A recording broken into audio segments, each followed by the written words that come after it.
سڵاو و ڕێزی بێپایان بۆ هەموو بینەرانی خۆشەویست.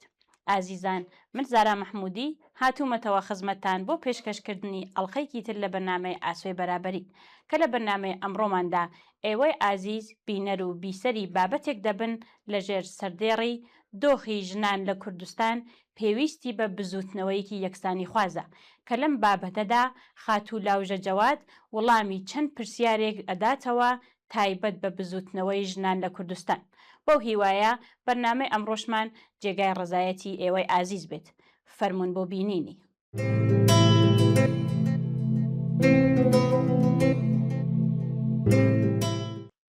دۆخی ژن لە کوردستان پێویستی بە بزوتنەوەیەکی یەکسانی خوازە.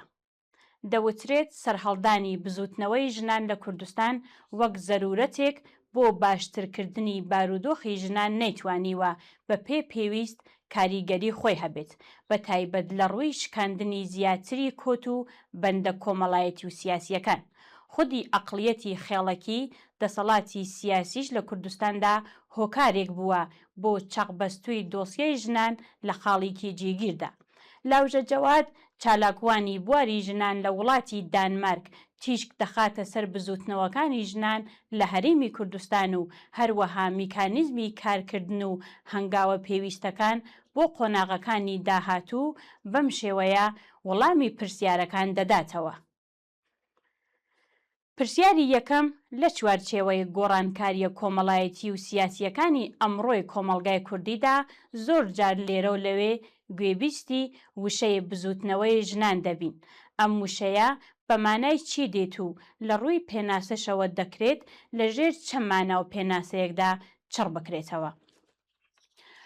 هاوڕێی لاوژە جەواد وەڵام دەداتەوە و دەڵێ بزوتنەوەی ژنان ئەم ئامرازە کۆمەڵایەتی و سیاسیانن کە ئامانجدار ڕێکخراون بۆ گواستنەوەی چەمکی ژنان لە دۆخێکەوە بۆ دۆخێکی تر.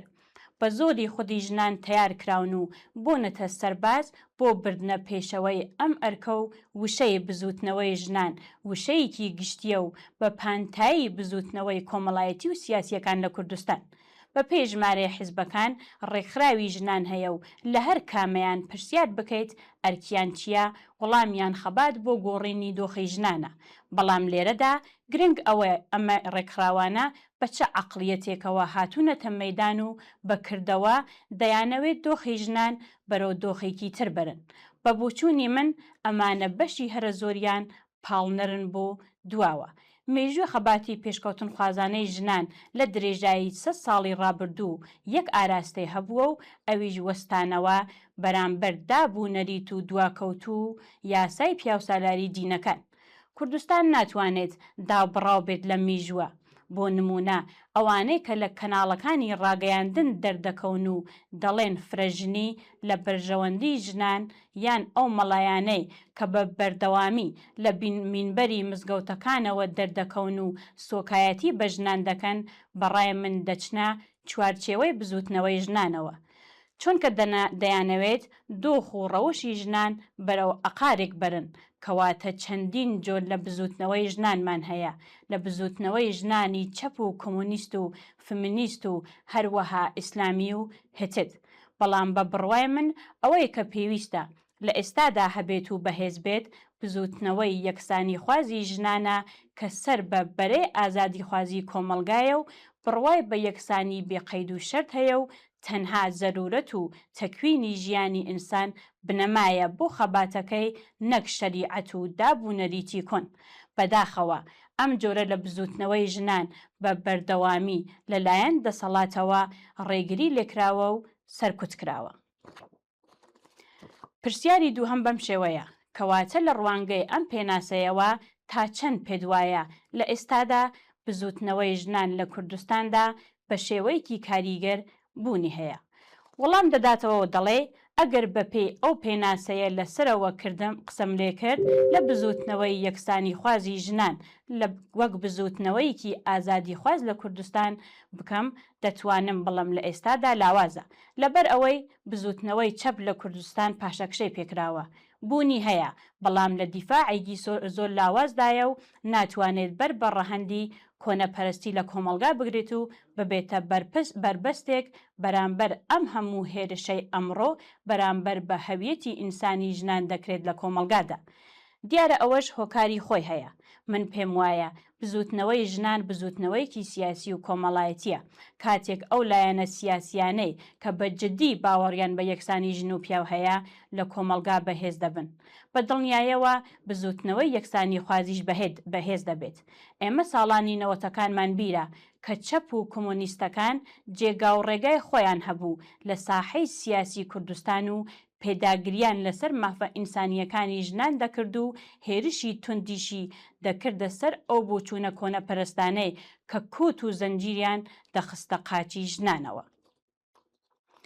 خۆشەویستان ناوبڕێک دەبینین و دێنەوە لاتەن.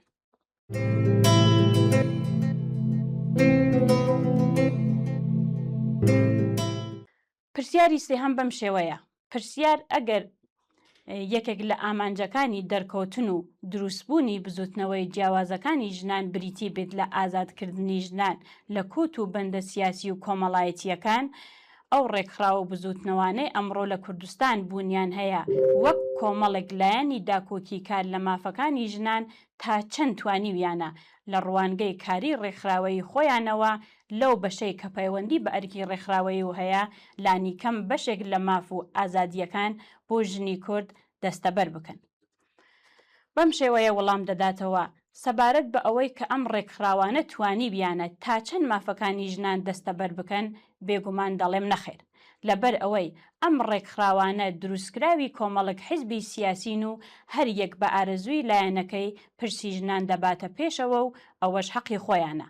ئەم بزوتنەوە ڕێکخراوانە لە ناو هەناوی ژنان و کێشەکانی ژنان هەڵنەقوڵاون و نەیان توانیوە خۆیان بەشێک بن لە گۆڕانکاریەکان و پشت لە کۆمەلگا بخڵخێنن. ڕێکخراوی ژنان دەبێت لە هەناوی کێشەکانی ژنانەوە بێت. کێشەکانی ژنان کەم نین لەم دۆخەی ئێستای کوردستان.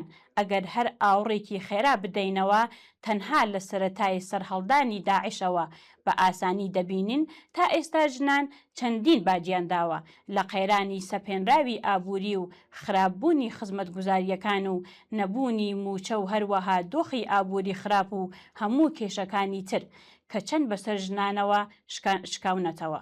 سەرەڕای هەموو ئەم کێشانەش بزوتنەوەیکی بەهێزی پێشکەوت و خواست نابینین. ئەم هەموو ناڕزایەتیە بەرفراوانە کە دەبیندرێت و هاواری ژنان لە دژی بیموچەی و بێئاوی و بێکارەبایی گوێمان لێ دەبێت، بەڕای من هۆکارەکەی ئەوەیە هێزیکی سیاسی پێشکەوت و خوازی بەهێز لەسەر گۆڕەپانی سیاسی کوردستان بوونی نییە. برەو پێشچوونی ڕەوشی ژنان بۆ دۆخێکی باشتر و ئینسانیتر لە گرەوی ئەوەدایە کە بزوتنەوەیکی بەهێزی یەکسانی خوازی ژنان لە خوارەوەی کۆمەلگا لە شوێنی کار و ژیانەوەی سەرهەڵ بدات. ئەگەرنا ئەم ڕێکخراو و گروپانەی ئێستا سەرباری ماندووبوون و شەونخونیان ناتوانن ئاڵوگوڕێکی جدی بە بەرژەوەندی کۆمەلگا و ژنان بهێنە ئاراوە. پرسیاری چوارەم بەم شێوەیە. ژن لە نێو کۆمەڵگای کوردیدا گیرۆدەی چەندەها کێشە و گرفتی جۆرا و جۆرە کە هەر یەک لەو گرفتانە سەرچاوە گرتووی کۆمەڵێک ڕەهەندی هەمەلایەنن. بۆ نمونە ئێستاش کوشتی ژنان لە ژێر هەر ناو و پاساوێکدا بێت بوونی هەیە، یاخود تاوەکو ئێستا ژنی کورد نەیتوانیە بگاتە سربەخۆیەکی تەواو لە ماف و بڕیارداندا و هەروەها کۆمەڵێک کێشەیتر. دەپرسم ئایا بزوتنەوەکانی ژنان لەکوێ ئەو کێشانەدان هەرچەندە چارەسەرکردنی ئەو گرفتانە ناکرێت بە تەنها بخرێتە ئەستۆی ڕێکخراوەکانەوە؟ وەڵام دەداتەوە دەڵێ کوشتنی ژنان لە کوردستان بە دوای هاتنە سەرکاری حیزبە ناسیۆنالیستە کوردیەکانەوە بوو بە دیاردا لەوانەیە هیچ کام لە ئەحزابی دەسەڵاتدار وشەی ئیسلامی لە پێناسە و تەسکەرەکەیان نەنووسرابێت. بەڵام ئەم سیستەمەیە کە لە ماوەی ئەم 25 ساڵەدا حاکمیەتی کوردستانیان پێکردووە هیچ جیاوازیکی نەبووە لەگەڵ وڵاتە ئیسلامیەکان. ئەم تۆمەتەنی ببورن ئەمە تۆمەت نییە و لە ڕەشنووسی دەستوری خۆیان بە شانازیەوە پێیان لەسەر داگرتووە. جگە لەوەی کە لەژێر حاکمیەتیان هێز و چەپ و پێشکەوتنخوازەکانیان سەرکوت کردووە و لە بەرامبەریشتا پەرەیان بە ئیسلامی سیاسی داوە و منبەری مزگەوتەکانیان ئاوەڵە کردووە بۆ سۆکایەتی کردن بە ژنان. بۆیە جارێکی تر تاکید لەوە دەکەمەوە نەبوونی بزوتنەوەی ژنانی پێشکەوت و خواز نیشانەی ئەوەیە لە سایحەی سیاسی کوردستان هێزی سیاسی پێشکەوتوو کە بە عەمەڵی باوەڕی بە یەکسانی ژنانەوە و پیاوانەوە هەبێت لاوازە. پرسیاری پێنجەم، بۆچوونێک هەیە لە ئێستادا ئەجیندای کارکردنی زۆرینەی ڕێکخراوەکانی ژنان لە کوردستان دەخاتە نێو بازنێ گومانەوە. ئەوەش دەوترێت ئەو ڕێکخراوانە جێبەجێکاری سیاسەتێکی دیاریکراوی حیزبین و بە پێ کۆمەڵێک ئەجیندای سیاسی و حیزبی تایبەت کارەکانی خۆیان بەڕێ دەکەن. ئەگەر ئەم بۆچوون و ئیدعای لە ئەرزی واقعیدا بوونی هەبێت، ئاخۆ ئاسەوارەکانی دەبێت چی و چۆن بێت بۆ سەر پەرتەوازکردن پارچە پارچەبوونی بزوتنەوەی ژنان لە کوردستاندا.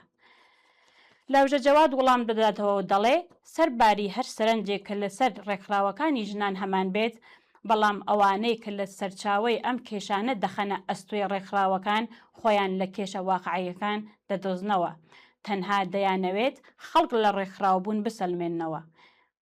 دیارە پرسی خراپی دۆخی ژنان و ئازاد نەبوونیان لە کوردستان فرەڕەهەند و بۆ زۆر سەرچاوە دەگەڕێتەوە. بەڵام ئەگەر تەنها ئەم چەند ساڵەی حکومڕانی کوردی بە هەندوەربگرین، دەبینین دەسەڵاتی سیاسی لە کوردستان یەکێکە لە هۆکارە هەرە سەرەکیەکانی بەرەو خراپی بردننی دۆخی کۆمەلگا بووە و لەو ڕۆژەوە ژنان پشکی شێریان بەرکەوتووە. زۆربەی ئەم ڕێکخراوانە ڕێکخراوی حیزبین و حیزبەکانیش حەقی خۆیانە کە ڕێکخراوی خۆیان هەبێت و لەو ڕێگایەوە سیاسەت و ئایدۆلۆژیای خۆیان ببەنە پێشەوە. بەڵام کێشەکە ئەوەیە ئەمانە سەرقاڵی وەڵامدانەوەی کێشەکانی ژنان نین و زۆربەیان سەرقاڵی بەرژەوەندی حیزبەکانیان و هەڵەیە لەوەش زیاتر لیان چاوەڕوان بکرێت. ئازیزان ناوبڕێ دەبینین و دەینەوەلاتەن.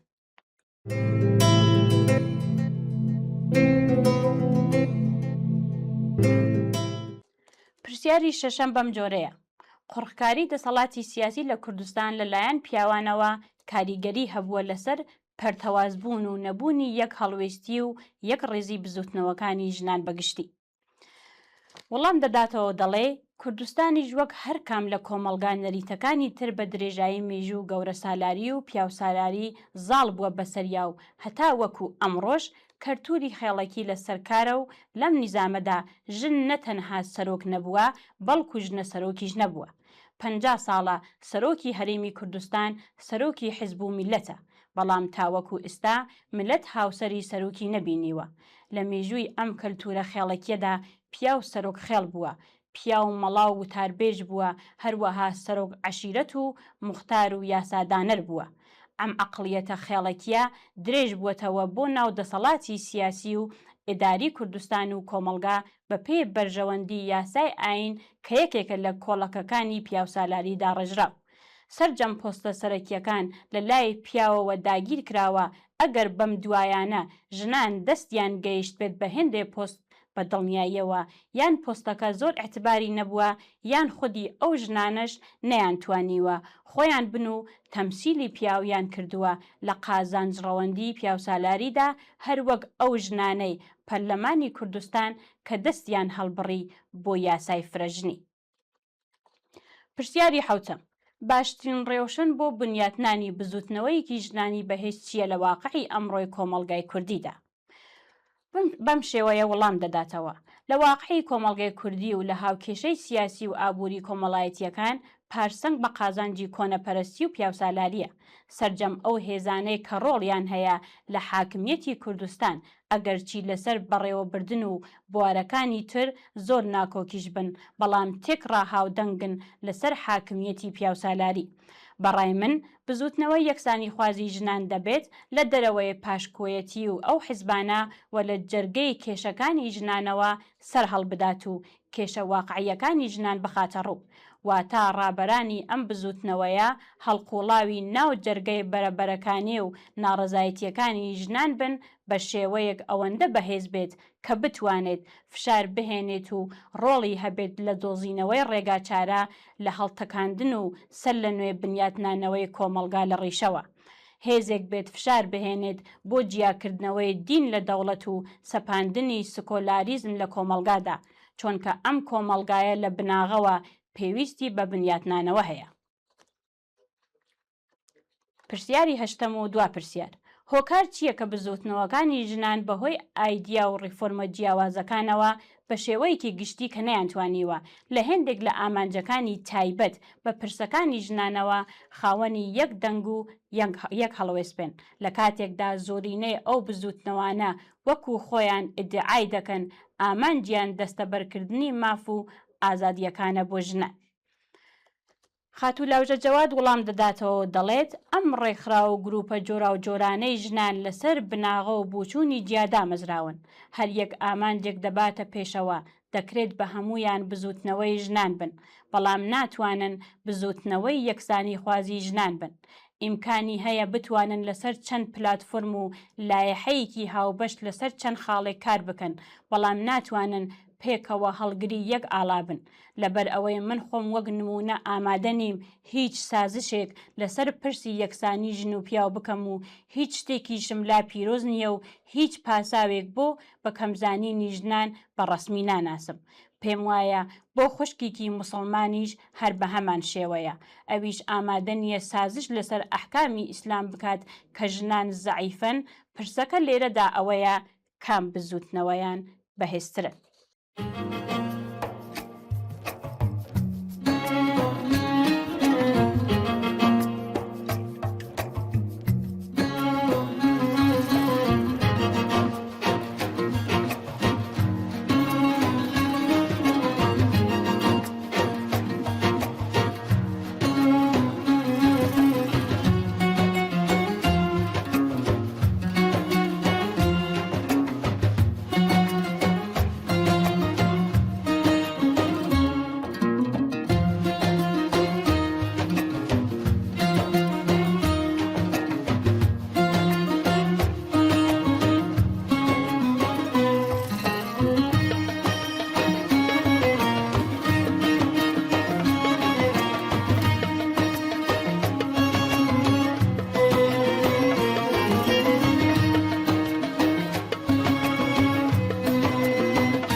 Kızıl gene esku dil dari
بەڵێ بینەرانی خۆشەویست بەم شێوەیە هاتینە کۆتایی بەرنامەی ئەمڕۆشمان تا بە یەک گەیشتنەوەیەکی تر ماڵاوە.